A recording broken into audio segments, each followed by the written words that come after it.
Hi, this is Pat McDonald, your host for Vote For Vermont, where our tagline is Listening Beyond the Soundbite. A very special guest this evening, Barbara Winters, who has got a very long title, Certified Brain Injury Specialist Trainer. Barb, welcome to the show. Thank you, Barb Pat. is with the Brain Injury Association of Vermont, and tonight we are discussing, for me anyway, a difficult topic. It's brain injury, and it's a two-part show. Barbara will be our first guest, and then I will have Mirabai Rose Isaac, who is a brain injury survivor and a friend of mine. So it'll be a very interesting show. Barbara, we always ask folks to talk a little bit about themselves and how you came to be working for the Brain Injury Association of Vermont. The Brain Injury Association of Vermont was started back in 1999 by a survivor who felt like there weren't any resources to help him. He was a very high-functioning survivor who had some resources, and so he went to the National Brain Injury Association and said, how do I do something in Vermont? Great. And that's how the chapter was started, and he asked me to be on that board. So I was on that board right from the get-go. Great. And because when I did my occupational therapy field work, I really wanted it to be in brain injury. And my fieldwork coordinator said, no, you don't want brain injury. This is back in 1998. And I said, yeah, I do. I fell in love with the brain during my anatomy and physiology, and I really want to work in that area. Brain injury has come a long way, but back then it had a tremendous stigma. It still does. You know, people, when they hear brain injury, they just kind of shrink away. Right. But it's gotten much better. We've got a lot more knowledge thanks to the football players and and the military. The veterans, right? Coming back. Yes. So those two kind of audiences have really increased knowledge. Right. But there's still a lot. Well, you told me the one reason that you were interested in brain injury is because there's hope. Yes. And could you talk a little bit about that? Because I'm certainly going to ask Mirabai about that, about having hope. Yeah. So with brain injury, there's three messages I want people to listen to take home from me. And one is that there's hope. Two is that there is that there's always healing that can happen, and that every brain injury is totally unique. So if Mirabai's journey is her own journey. Right. Her brain injury is different from another person's brain injury. And so don't lump everybody with a brain injury into one big pool. They're different. So every brain injury is unique. There's always hope because the brain has incredible, what we now call neuroplasticity. It continues to heal. You know, we're growing new neurons into our 90s. Thank God. Sometimes I think we're losing them. Well, we do. We do. Yeah, we do. All the time. So we talked before the show about how many brain injuries we've identified in Vermont, because you said that was hard to actually get a solid number. Yeah. So since then, I looked at the State Department of Health has done a survey, and approximately 5,000 people every year, every year new brain injuries, go to hospitals and emergency rooms. And that's the only place that data is collected. Now, there's a lot of brain injuries that are not ever reported for a lot of reasons. One may be that a person is a victim of domestic abuse, and there's a lot of reasons why people don't report. And the other is that people go, oh, it's no big deal. Exactly. Until later on, and they start having problems. So this is a basic question. What is the definition of brain injury? Good. Because I started out our conversation by calling it traumatic brain injury, and you said no, the overarching umbrella is brain injury. Yes, we're the Brain Injury Association, not the Traumatic Brain Injury Association, because the umbrella definition is acquired brain injury. And there's two categories. One is traumatic, and the other is non-traumatic. So the traumatic brain injuries are what we think of as, that's an external insult to the brain. So that's the football players' heads hitting. That is the head hitting the windshield of the car. That's the gunshot wounds. That's external insults. then brain injuries are also internal insults. That's people who have strokes, people who have encephalitis, almost drowning. Causes the brain to have a lack of oxygen, which causes brain injury. Anytime that you mess with the brain, like to do surgery on a tumor, there's probably some damage done. So tumors, metabolic disorders, like lead poisoning, or is and also metal. So that's also kind of the neurotoxins, like lead. Kids that chew on lead in the dirt, from peeling paint, old paint. That can cause a brain injury, and that's ABI. Yeah, and the one you mentioned before, which is part of this, is adverse childhood experiences, which is part of the ACEs discussion. But parents can create this situation in their kids, right? Well, so if ACEs, adverse childhood events, are an interesting category. We know by studies that the brain is changed. Now, is that brain damage? It hasn't quite risen to that level of being called brain damage, but certainly there's brain changes that the child would have developed. Maybe the brain would have developed a little differently than if they'd not been impacted by things like continued abuse, trauma, that kind of adverse childhood event. Wonder how many are out there. It's very sad to think about this, isn't it? Is it something that's noticeable in school, and is that something that's reportable? If I mean, there are mandatory reporting requirements if you suspect. But how would you prove that anyway? Well, whenever you start talking like the protective agencies, a child protective agency or adult protective agency, you have to have proof. Right, of course. But as a reporter, all you have to do is suspect. It's up to the agencies. And in fact, you're mandated if you suspect. If you're a mandated reporter, like as an occupational therapist, if I suspect that there's abuse, I am mandated to report it. Interesting. Well, it would be a terrible place to be in, isn't it? My God. Yeah. So, but I read in some of the material you sent me that the brain does heal if you give it the right attention, which is why you were talking about hope. And I am asking, the question is probably obvious, but how much does hope play in somebody's recovery? I mean, if they have hope that things are going to get better, that must play a dramatic role. It's an attitude, mindset. Mind-body connection cannot be misstated. It's incredibly important. So sure, having a positive attitude, the people that I've seen really thrive are people who are just like, oh, this isn't going to beat me. But here's the other thing. There's been lots of studies about resiliency. Why do and it's a lot of the Department of Defense has done a lot of this because of the fact they have two individuals in a Humvee go over an IED, explosive device. They get all rattled around. One gets a concussion, the other doesn't, whatever, but the one gets PTSD and one doesn't. Why is that? Interesting. And so they've done a lot of studies on resiliency, and one of the factors is a good support system. So if somebody has a good support system, it helps changes the picture. Now, is there, we're obviously talking, there's not such a thing as one size fits all. And is there a gradation of brain injury? I mean, is there some kind of a level of, like we talk breast cancer, stage 1, 2, 3, 4. Is there such a thing for brain injuries? What the brain injury world does is they divide it into mild, moderate, and severe. And the mild brain injury is 90% or 75% of the brain injuries. The moderate brain injuries are about 10, 15%, and the severe is, definitely the lesser category. Thank goodness. But those labels are labels that are diagnostic labels. They are not outcome labels. A person with a quote-unquote mild brain injury can have as many problems as a person with a moderate brain injury, and we don't know why.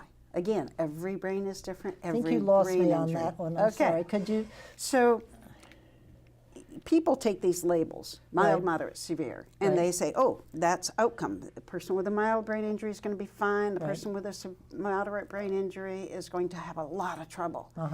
And in fact, it could be the Oh, reverse. I see. Okay, right. So it just, take it as a label. 90% of the individuals with mild brain injury, which is concussion is a mild brain injury, Right, sure.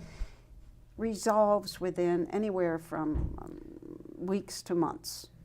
But there are those 10% can go on and maybe have lifetime issues from a quote unquote mild brain injury. Believe me, people have said it does not feel mild.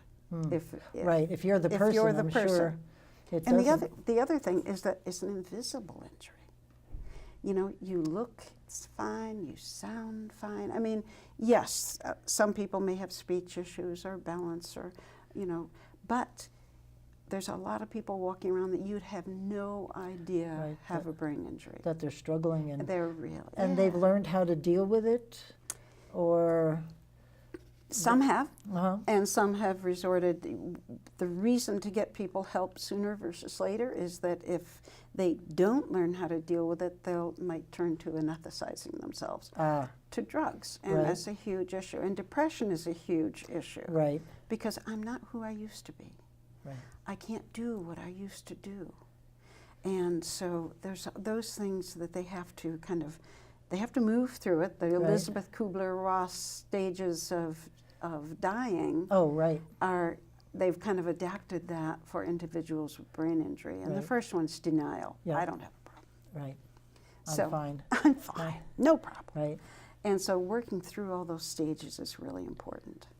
Well, there must be counseling. We didn't talk much about the Brain Injury Association, but what is your function there? Do you deal directly with people with brain injury? Do you counsel them? Do you? I know you do a lot of education. Yeah, I do a lot of education. So the Brain Injury Association is a small statewide nonprofit organization, a 501c3. And what we do is that we have, the primary thing we do is the helpline, which is the toll-free number, 877-856-1772. And that number is, you can call it, and if I'm not at a meeting, I will be there to answer it, but we'll always return your message if you leave a message. And what kind of calls for help would you get? Let me see. Housing is a very, transportation. How do I get from point A to point B? And just basic questions about how do I deal with this? Or it could be a family member saying, you know, how do I help? How do they help more? What can they do? And or it could be a professional saying, I've got a student with a brain injury. How do I better help them? So are there counselors specializing in brain injury here in Vermont? Vermont is so small that in the bigger states, the more populated states, yes. In Vermont, they can't make a living specializing just in brain injury. So we certainly have individual counselors that I keep a list. If people tell me this counselor really helped me, they got it, because it's really important that they get it. Because otherwise, what a counselor would do is go, oh, you're depressed. You don't have much expression on your face? Oh, you're depressed. Rather than it being a brain issue of, that's a very common, the affect is flat. Oh, really? And so it looks like depression. So, but it isn't. It's that the brain has lost its ability to generate expression. Has to relearn it. Wow. Interesting. So I know there is a document. You wrote a document that's entitled "What Brain Injury Survivors Want You to Know," and I would love for you to go through some of the highlights. Is this available on your website at all? Is it available somewhere? It is actually. Anybody can call or email, and my email is braininfo, and then the number 1 at B as in boy, I, A, V as in Victor, T.org. Braininfo1 at BIAVT. This is a great document. If you want it, please take Barbara up on her offer, because it just, go through some of them. It's just 2 pages, and I read the whole thing. It's amazing. It is. And brain injury survivors say, oh, This is wonderful. I will great. hand it to my family member. So one of the things, this is found on brainline.org, which is a wonderful website. And all you have to do is when you get in brainline.org is search for Barbara Webster, who wrote it. And she's got a lot of different pieces there. Right. So I need more rest than I used to. I'm not being lazy. And fatigue is a huge issue. My stamina fluctuates, even though I look all better. So an individual can be doing just fine, and all of a sudden they shut down. Oh. Their brain just says, okay, I'm that's done. it. I'm done. I'm done. Right. And they are just, you'll be talking to them and they'll go blank. Well, I'm sure if the brain, I did not sleep at a Holiday Inn, whatever that commercial is, but I'm sure the brain needs rest to rejuvenate, doesn't it? does. So the more rest, the more the brain cells can get busy rejuvenating, right? Yep, you can be strategic about your rest for sure, but we all need, lots of rest. Right.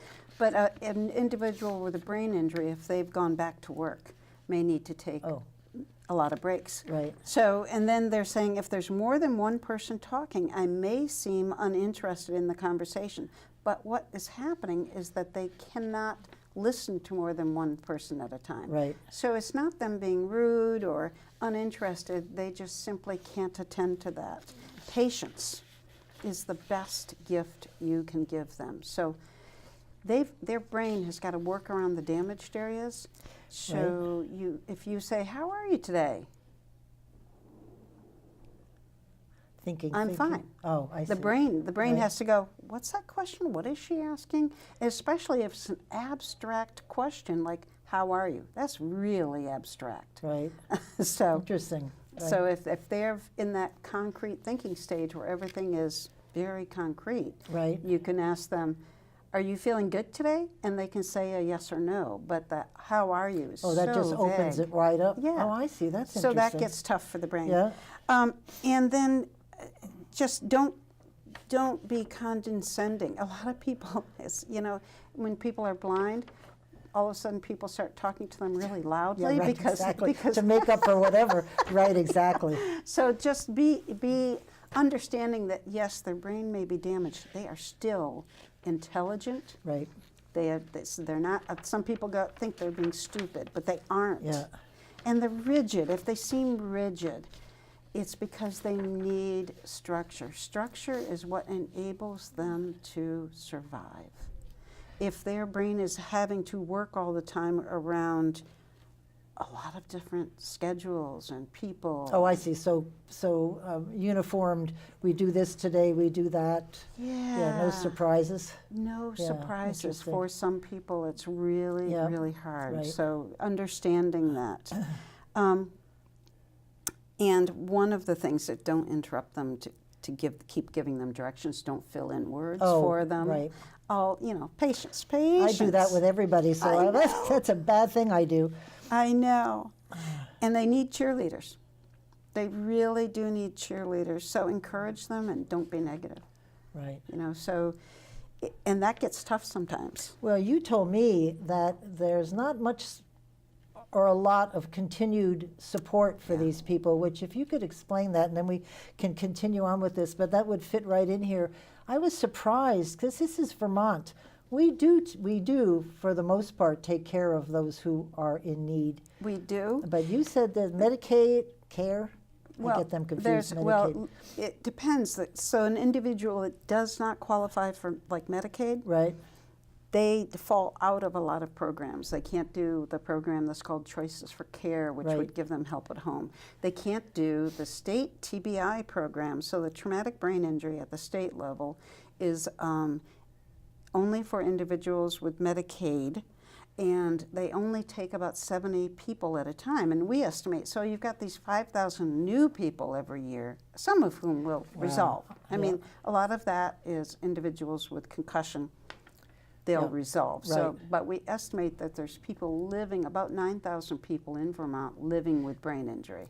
And has anybody gone to the legislature and begged? Yes. I am very surprised that this legislature or any of our legislators hasn't done anything. It's because funding. they're usually pretty compassionate. Yeah, I know. We have a fund that the legislature passed a TBI fund, but no money's been put into it for I don't know how many years now. But Wow. so the Brain Injury Association raises money through things like our walk for thought. Or Right. This year it'll be the walk and roll for brain injury. It'll be here in Montpelier.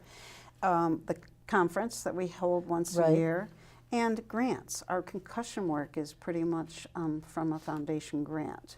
So there's those Because if there kinds. is hope, as we talked Yeah. about, that's money well spent, because maybe these people with the right support will be fully functioning, Yeah. whatever that means, in a couple of years, or, Or you know. at least functioning as best yeah. as possible. right. Maybe, rather than going down the rabbit hole Yeah. of anesthetizing themselves or alienating all the family members so they don't have a support system Right. anymore. And especially since we're having now the big issue with opiates. And, I mean- By the way, drug overdoses cause brain injuries because oh, what really? happens well, in the gray process. cells die, right? Well, yes, because the lack of oxygen. So Wow. when someone overdoses, before they're brought back, there's a lack of oxygen to the brain, and so and it's called an Stuff is- anoxic brain injury. Oh, my word. Yeah. Yes, too It's much like- learning, Barbara. Too much. I'm on overload. That's really. I'm just blown away that our legislature hasn't done anything, because they Yeah. usually do. Yeah. So maybe the opioid, as bad as it is, maybe it'll bring some light onto this. Yeah, it needs to be brought up more, the fact that the overdoses Are you guys causing- allowed to lobby in the legislature? Is yours? We are a 501c3, which means we Lobby- can't do right. lobbying. Right. We can do educating, and we do try to educate. And our executive director is actually a legislator. So, Oh, who's that? Trevor Squirrel. Oh, okay. Yeah, but he's on the environment committee. Oh, they know how to move around. Yeah. So we've been in the legislature. There's just so many needs Yeah. in Vermont. Well, I know, but And this has got a potential end to it. It's not that Well- you're or end to the extent possible. I guess. yeah. To make them be as self-sustaining as they can. Right. I And- mean, and- the Voc Rehab is wonderful. Well, by the that's way. true. Yeah, I they would are. encourage anybody to connect with, and we do Right. all the time, connect with Voc Yep. Rehab. They're great. So I think have we finished these? I interrupted you when you went down the list, and then I started talking about this, because I think people should know this isn't supported as well as it could be. Right. One of the other pieces that is really important, and one of the other pieces is that our correctional systems are filled with individuals with brain injury. The state of Vermont just got a federal grant working with Department of Corrections and us to try to figure out how many of our individuals who are involved in the justice system, how many of them have undiagnosed brain injuries, because those Wow. numbers are huge of undiagnosed people who haven't come forward. Well, a lot of those people are in jail because of the traumatic childhood, Yes. and that would be a logical Yeah. nexus, wouldn't it? Yeah. Yeah. Or they've had a motor vehicle accident. Yeah. Yeah. Well, it will be fascinating to go through that process with the Department of Corrections. Yeah. Anyway, Barb, we have just a few minutes Yes. left.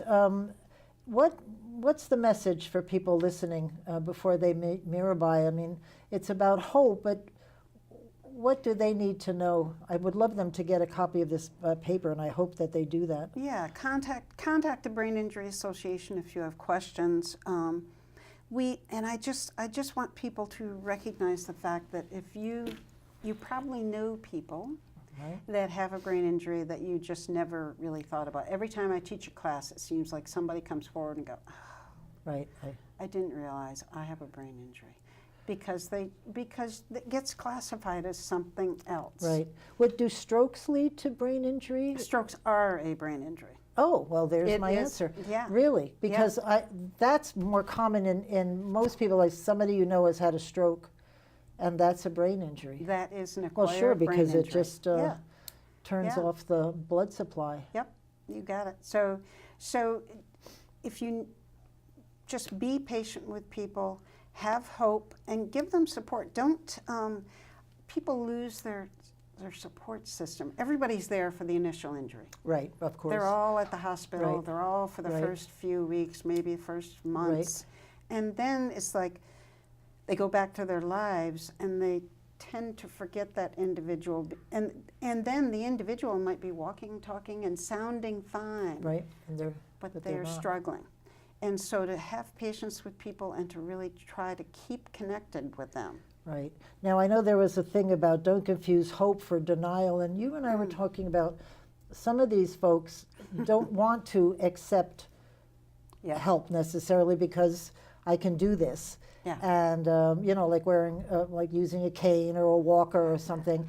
And I was surprised at that because that might help. I know. Well, a lot of people just don't want to admit they have a brain injury for a variety of reasons. And it could be that part of their brain that can think that through, that problem-solving part of the brain that says, well, I can't do this because. Well, it's not something you can see either. I mean, you can fix an arm or a leg or something, but this is a little, I think the brain's a mystery to all of us anyway, right? It is, and we are learning all the time. Some of the stuff that I said today will be turned on its head in 5 years, That's whatever. great. Well, that's great, That's right? just, that That's is. good. Barbara, it has been a delight to meet you and have you on the show. And if there's anything new, just come on back because I find this very interesting.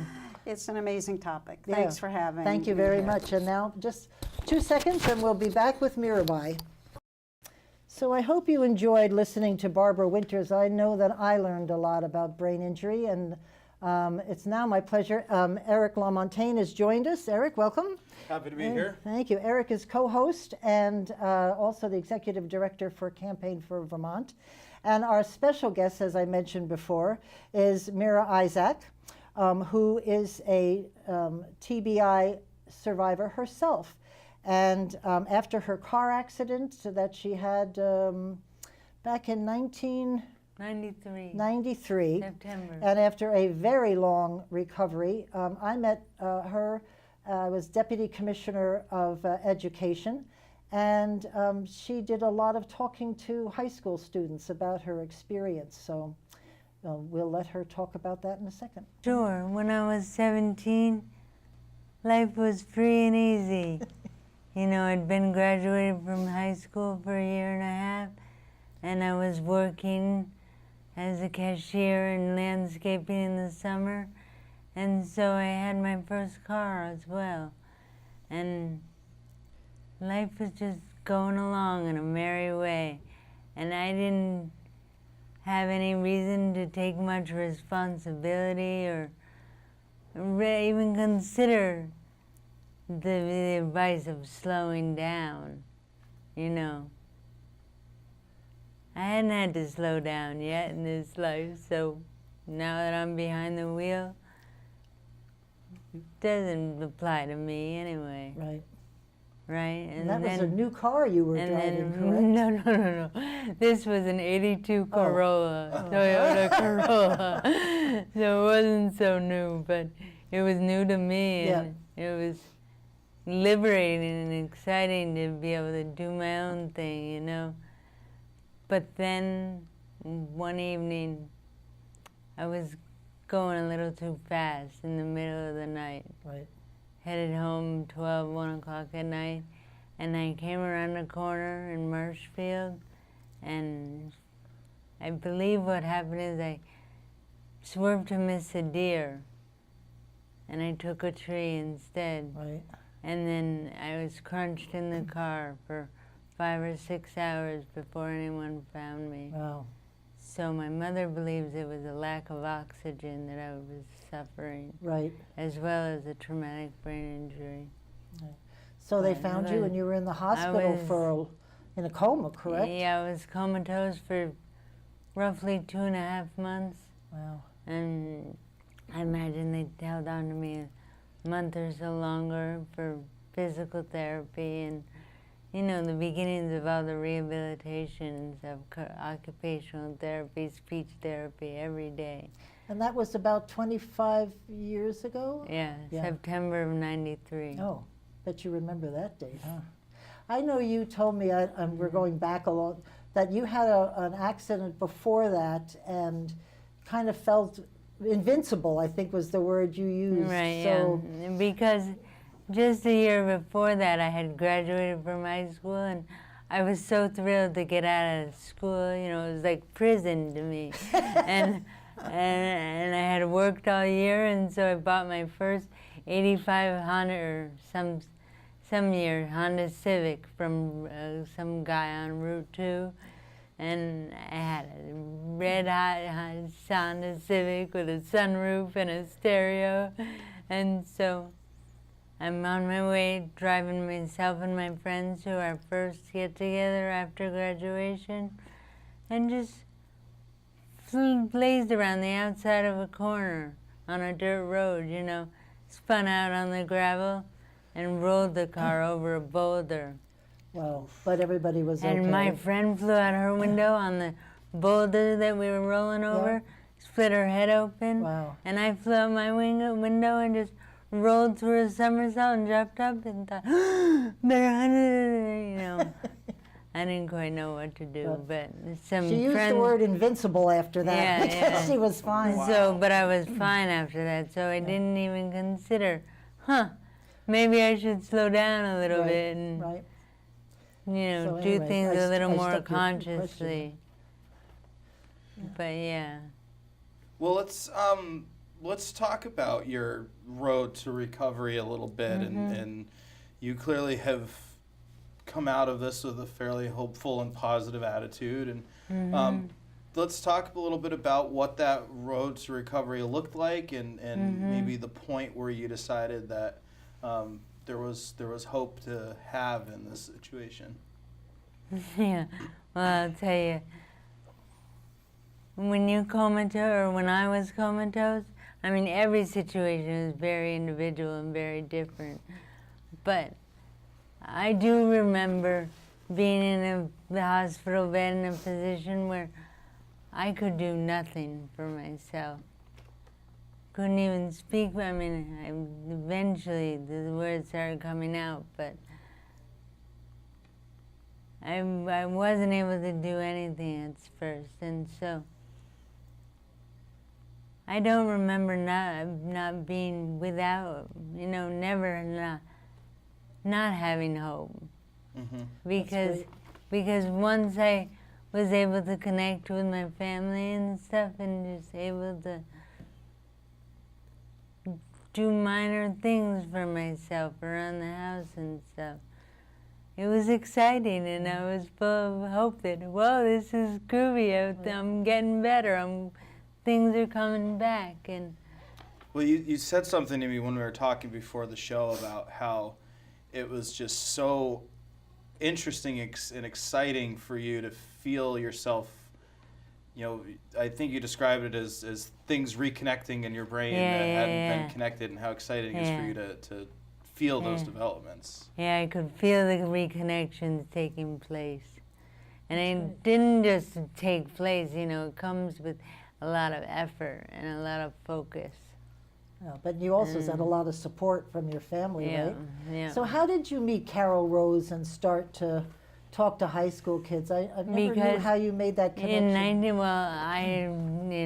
Because she initially got my name because of a donation can that was around town when I was comatose. Right. And so it wasn't until 1995, but she ended up calling me one day and inviting me to speak on the Vermonters Impact Panel, which was comprised of people like who had lost husbands and sons or had injured themselves in an accident.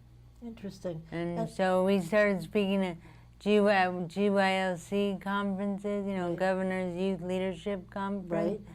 And there was some teacher conference that I used to speak at Leguins. Oh, nice. And So what do you think that when you talk to the kids, do they understand your message, and did you get any feedback from them about what listening to you meant to them? Did they get what you were trying to say, or were they teenagers? Yeah. No, I did.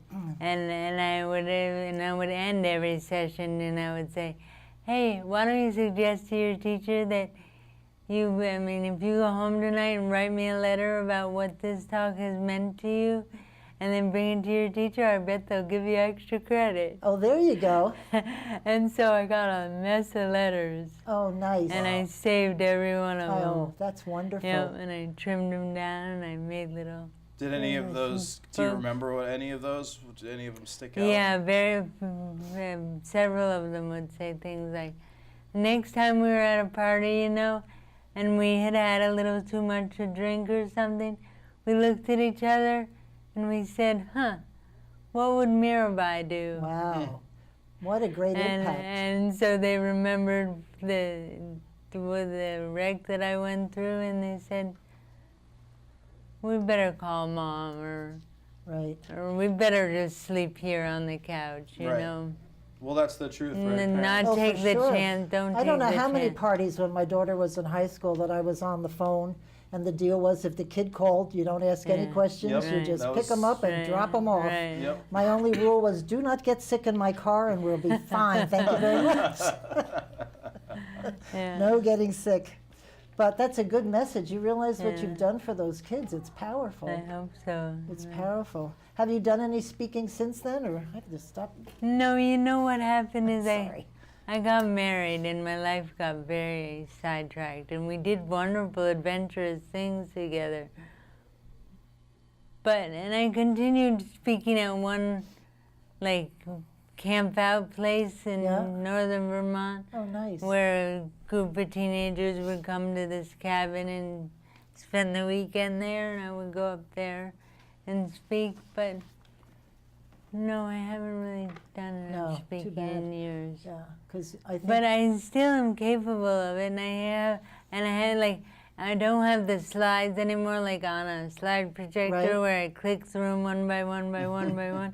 I have them all on a disc. Good. Oh, see, modern. This and is good. So, and so if anyone wants to call me, I'm available, and I don't have the disc with me this year, but somehow I'd like to extend myself out there, because, you know, with these wars recently, the number one injury is TBI. Right, on the veterans. And I know just how it is to transition from being a perfect, strong, capable person to living with a 24-hour headache. Right. Ah. And just puts kind of a damper on life, you know. Well, you don't look like you have much of a damper on life. You're always smiling and always uplifting to me. I love having lunch with her and hanging out with her. She's makes me feel great. Well, and we need positivity in this world. We do. So tell us a bit about the role of family in your recovery and in this road you're on. Specifically your mother. I know your mother's been a very vital part of your life. My mother is my best friend, and she has just stood by me and accepted me through all the, I mean, I went through I went through all the growing up stages again. I went through the terrible twos when I was like 18, 19 years old. And so just imagine me throwing a temper tantrum by your side, and she just wouldn't react and respond to it. She just knew that this was part of my development. And so she was... I never understood that. She supported me and was there when I wanted to. When you came out of your coma, you were really starting over again. Yeah, I couldn't walk. I couldn't even go to, you know. Wow. Look where you've come. You've come a long way. I still don't cook for myself. Oh, don't worry about it. A lot of people don't. They order. That's what telephone reservations are for. I know, and the Uber Eats now, they'll drive it right over. That's right. Exactly. Don't worry. So my mom was there in the beginning. I mean, first she was by my side in the coma, and then she was holding my hand through all those funky growing stages again. And when I wanted to, I tried to volunteer, and and went to college and stuff, and she was there to support me, and always just a phone call away. Yeah. Great. And the first, what'd you say, first massage, what's the word? I don't know, your mom's job here was the first masseuse in Central in Vermont, Central Vermont. in the So mid-70s. there you go. Yeah. That's cool. I'm sorry, go ahead. So, traveling. Here you have, you're quite a traveler. Mexico, Las I Vegas. don't have any money, but I make my way around the world a bit. Well, tell us about Mexico, and then maybe we can talk about Vegas. I just love the sunshine, and I grew up here in Vermont, and I'm strong and hardy and know how I can get through winter after winter and gray day after gray day. But I have much more fun and much more spirit to live when I'm in the sun. Yeah, when you don't have to spend 20 minutes putting on right, clothes just to go outside. Exactly. And you don't have to live in 8 layers. And yeah. Yeah, we can relate to that. Yeah. So I spend time in Mexico, and I also love to learn foreign languages.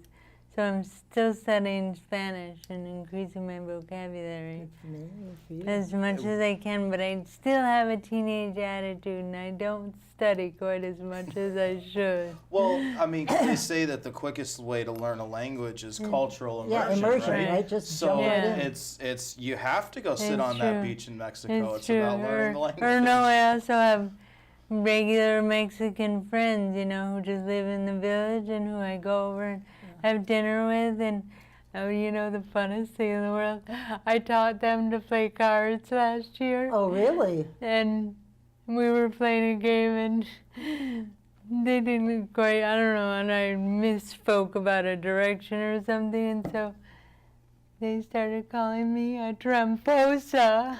Oh, what is that? What is that? This is not good. Is that what? That's one to look up later. Yeah, right. No, it just Card means shark. it's a cheater. Oh, cheater. Oh, nice. Yeah, Oh, great. but What's the word in Mexican? What is it? tramposa. Tramposa. Remember that, tramposa. great. And you have a home in Vegas.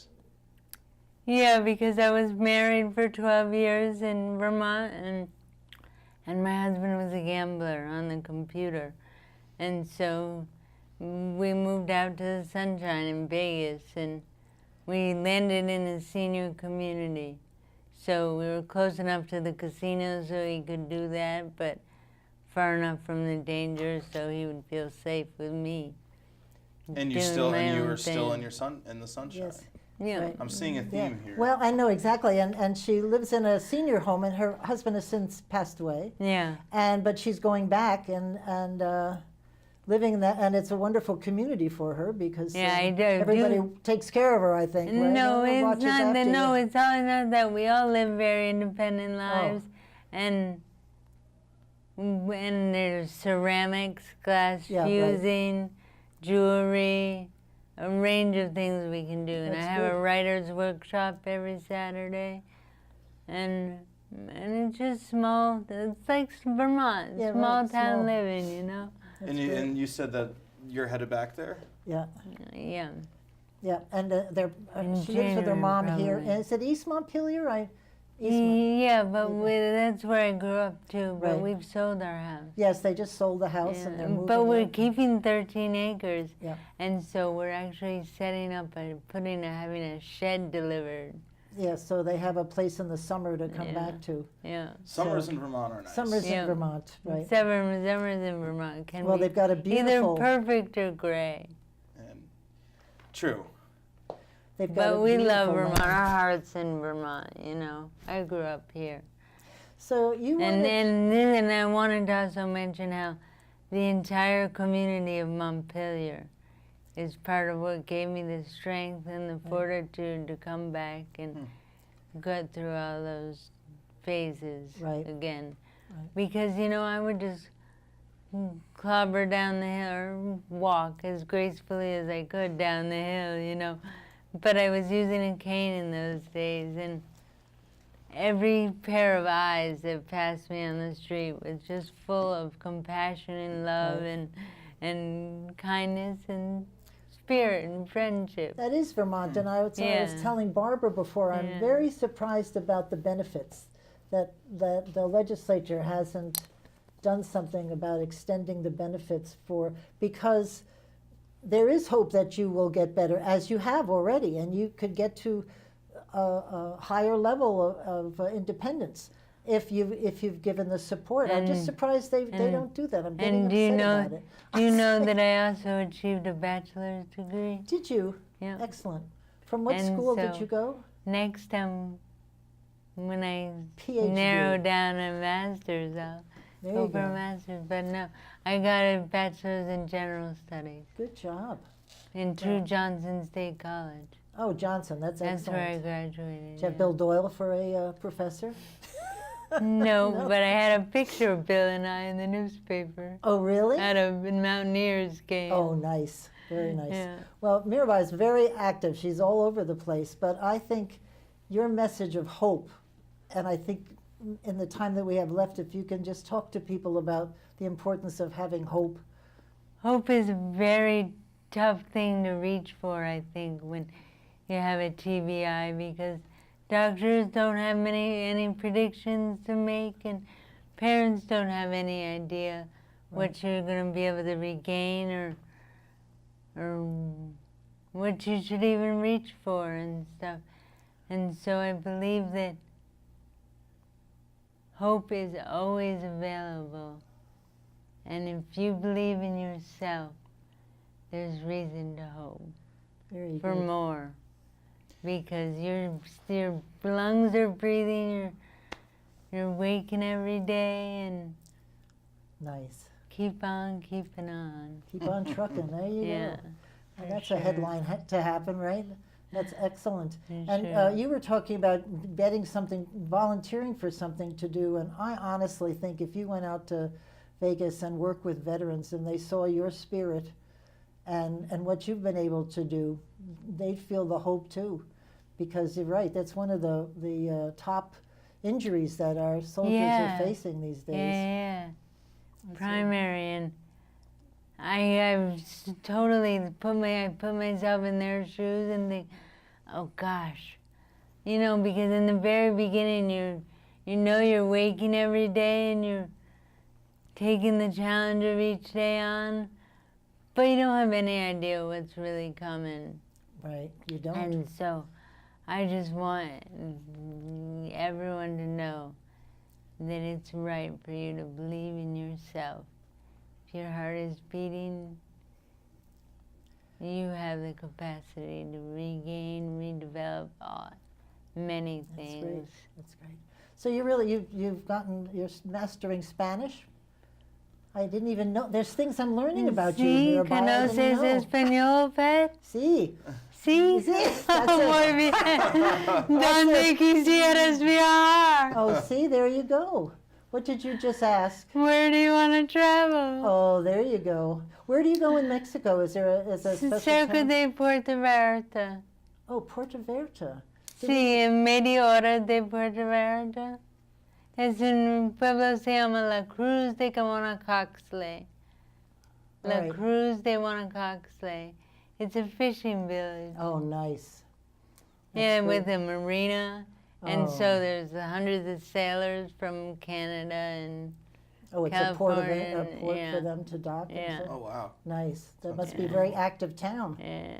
no. So you're going there in a couple of days, December or something? December 5th. December 5th. Very nice. And yeah. That's great. Well, we And I have really- a Spanish teacher down there and everything. That's great. So hopefully I'm gonna. And we like the food, sort of. I asked her if she liked the food, and she was a little hesitant. I'm not sure it's her favorite. No, it's not fancy food, but it's basics, Right. good food. A Right. plate of beans Right. and some salad You're Well, all and if set. you're near and a fishing- papaya. You need, yeah. Probably What a lot more of do I fish. need than papaya? Oh, really? Oh my gosh, fresh tuna fish. off a heap of fresh tuna off the boat. I would like it then. It's Oh. fabulous. What the folks watching don't realize is we're recording this right at about 5:30, Yeah, right, 6 we're all o'clock, hungry. and we're talking about fresh. We're all hungry. Well, there's nothing like right off the boat. No, there's not. That's excellent. Yeah. Well, and we- you can pick which one you want out of Oh, a really? pile of the same Oh, because fish. you go down to meet the boats. No, it all comes in and it's in a Oh, like a barn, farmer's market. like sort a of thing? barn type Yeah. thing. Good job. Yeah, Well, thank you very much for coming on the Of show. course, Pat. I would be happy to do this anytime. Anytime. Well, anytime you come back, we're here. Sure. So, any other questions?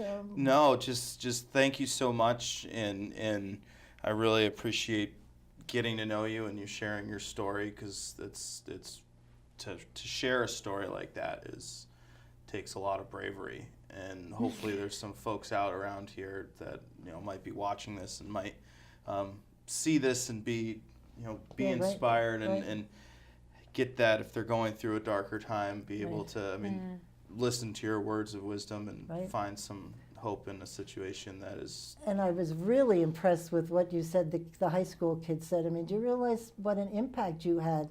That's just amazing to have that moment where you share that with kids and reach them at 17. That's tough in itself to do. And I think the pictures were powerful enough so that they'll remember me. Are you going to share some of the pictures with us? Eric said you had some pictures that you would let us share on the video. Yeah. I'm going to do my best. Excellent. Thank you. Thank you all for tuning in. I Thank you know very you much, enjoyed Eric. this show. Thank you. Thank you, Mirabai. Thank you, Eric. And we'll see you next week. In the meantime, keep listening beyond the sound bites.